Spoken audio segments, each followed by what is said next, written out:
So with that, I'd like to turn over the presentation to David Saad, the president of Right to Know New Hampshire, who is available for presentations on invitation, by the way, if your community or a school district would like to have a presentation.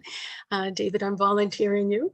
And in all his spare time, he manages to be a full-time IT consultant in Brumney, where he had served on the planning board for a number of years. So he knows the transparency issues from both sides of the table, so to speak.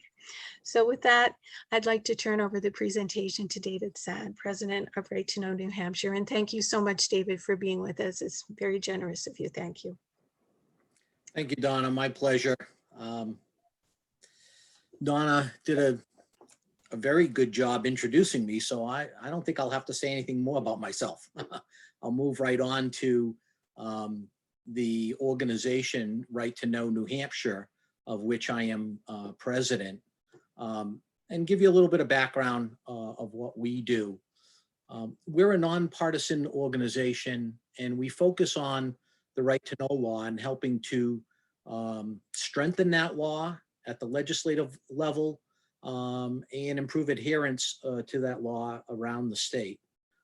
Some of the things that we do, we educate citizens. That's why I'm here tonight. It's one of our goals is to help citizens exercise their right to know what their government is doing. As part of that assistance, we provide resources. We have a blog that is a wealth of information.